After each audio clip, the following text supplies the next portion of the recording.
So sa atin, bilang isang mananampalataya, the title of message is Pleasing the Lord.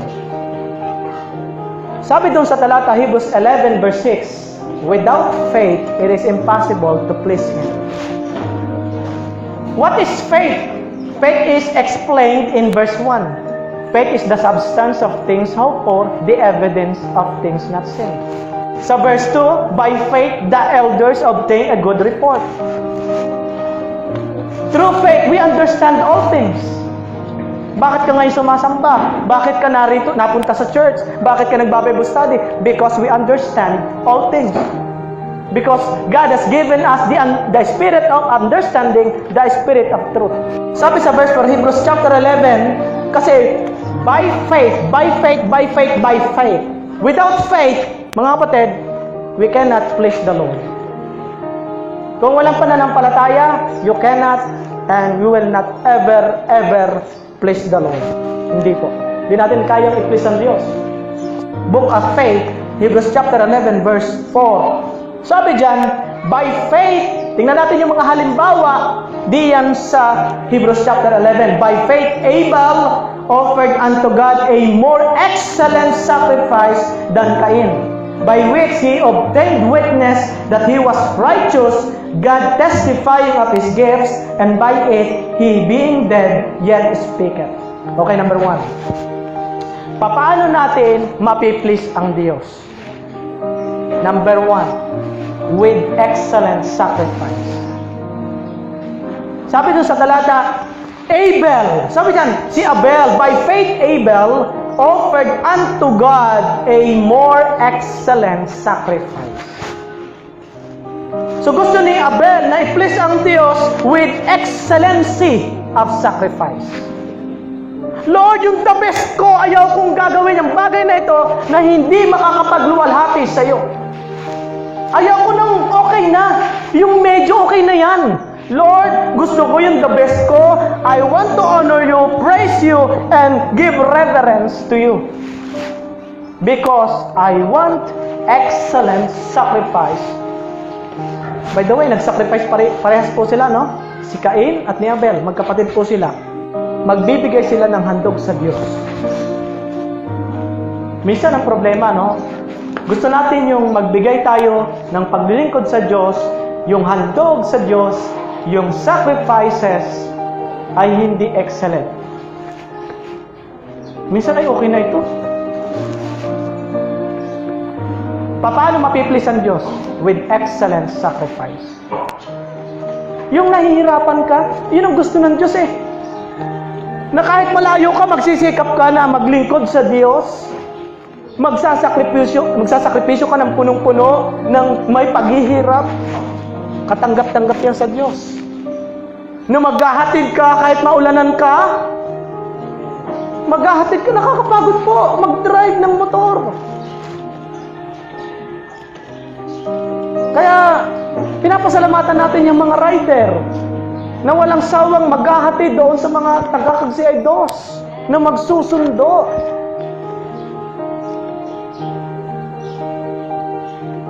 Kahit sariling pera para lang maipanggas. Sige, go para tumakbo ka. Kasi we want to serve the Lord with excellency. Amen. Kaya, yung mga riders, we appreciate you. Ano? Ang church ay ina-appreciate kayo. Lalo na ang Diyos. Kahit pagod ka na, yung iba may sakit pa. Kuya Anthony, may sakit pa yung iba. Paubo. Sige, Kuya Angelo, hanggatin ako. Nakakatas. Yung iba wala pang tulog. Pagod sa buong maghapon, galing sa trabaho, nag-construction. Sige, maghatid ako, Brother Angelo. Excellent sacrifice. Sisimba ka, pupunta ka sa chapel with excellency. But I just wanna go to the church, to your temple, to your house, with excellency in my service. Sacrifice. When we come to God, we come to Him with excellent sacrifice. Not our will, but the will of God, the desire of God. Hindi yung gusto mo, kundi yung gusto ng Panginoon. Serve God with excellency, your best, not your substandard. good testimony. Verse 5, tingnan nyo. Hebrews 11 verse 5, si Enoch. Kanina si Abel nag-offer sa Diyos ng more excellent sacrifice. Verse 5, by faith Enoch was translated that he should not see death and was not found because God had translated him, for before his translation he had this testimony that he pleased God. Si Enoch po ay hindi nakaranas ng kamatayang pisikal. Kinuha agad ng Diyos. At si Enoch ay lumalarawan po sa rapture ng isang mga mananampalataya. So si Enoch, pero bago siya kunin ng Diyos, i-caught up at makasama sa langit na bayan, pero meron siyang magandang testimony. Ano ang kanyang testimony? Nandun din po ang sagot. Verse 5. Before his translation, he had this testimony. What kind of testimony? That he pleased God. So si Enoch, may mabuti siyang testimony bago siya bawian ng Diyos ng buhay or makasama ng Diyos. What is the point? Bago nawa tayo bawian ng Diyos, o dito sa mundong ito tayo nananatili, dapat magkaroon tayo ng mabuting testimony.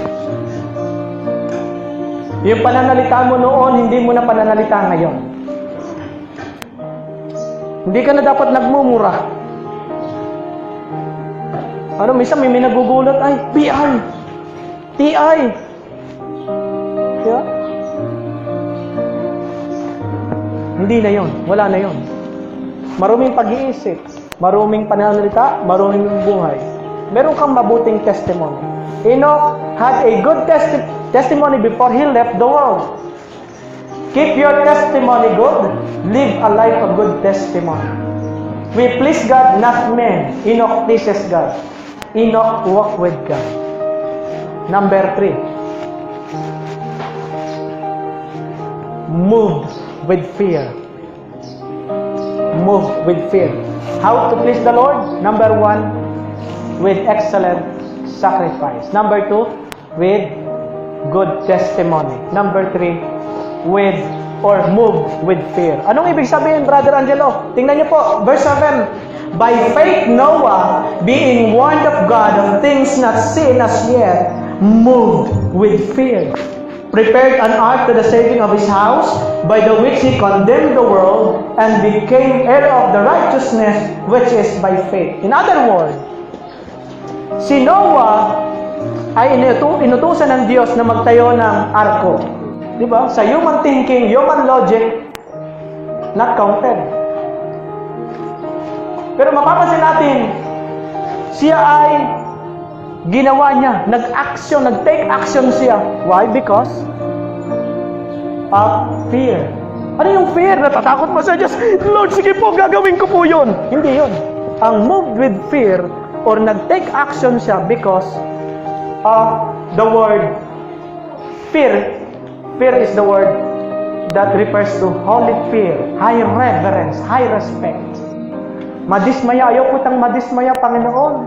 Sige po, gugustuhin ko, gagawin ko yung kalooban mo sa aking buhay. Kung ano yung gagawin, kung gusto mo, Panginoon, pagawa sa akin, I will do it with a whole heart. Buong buo, move with fear.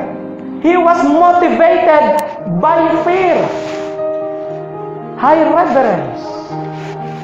Don't do anything that displeases God.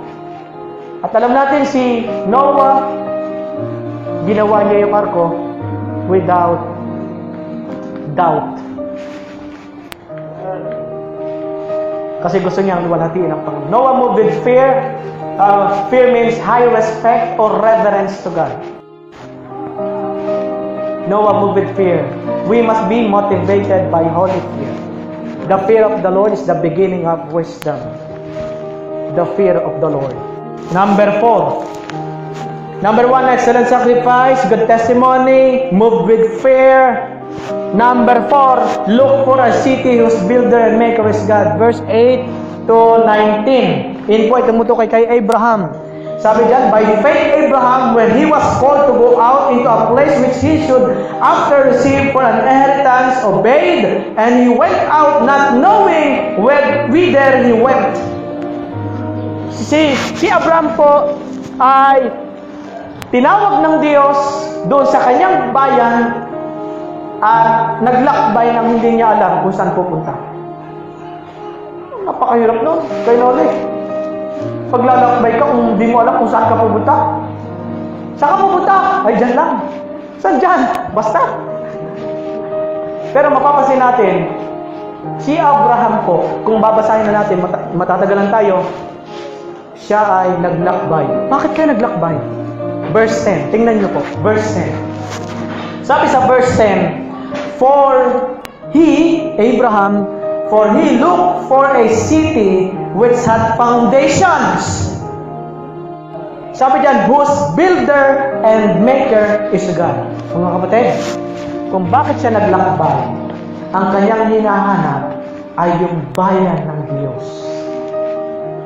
Nandito siya sa sanglibutan, pero ang kanyang gustong tirhan at ang gusto niyang puntuhan ay yung bayan ng Diyos. Naglolonging siya, sana, Lord, kunin mo na ako. Sawang-sawa na ako sa buhay na ito.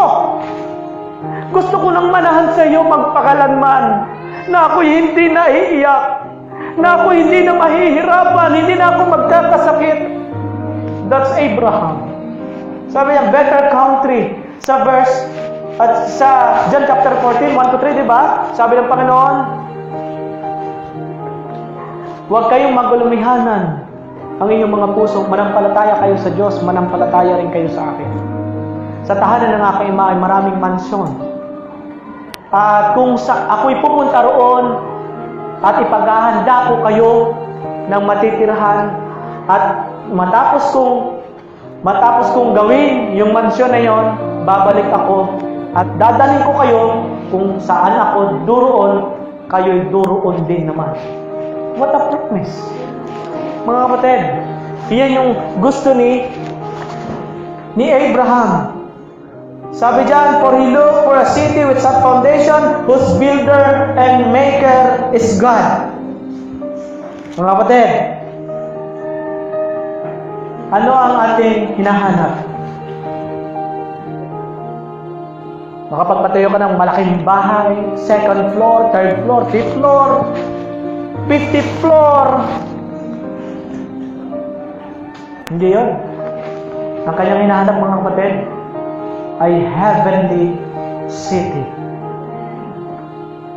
At someday, kung ikaw ay Kristiyano, makikita kita doon. At kung ikaw ay mananampalataya sa Diyos, magsasama-sama tayo. May tag-iisa tayong mansyon. Imagine. Dito wala kang mansyon, barong-barong. Pero doon, nag-iisa tayo, mga kapatid. Alam mo kung sinong gumawa? Si Jesus Christ mismo. Because He is carpenter. Diba? Sabi ng Panginoon, I will prepare a place for you. So, carpenter ang Panginoon. Sabi dun sa talata, di ba? Look for a city whose builder and maker is God. Ang Diyos mismo ang gumawa para sa iyo. Imagine mo. Okay lang tayo maghirap dito sa mundo. May mabuti at magandang kalalagyan naman tayo sa kabila. What a promise.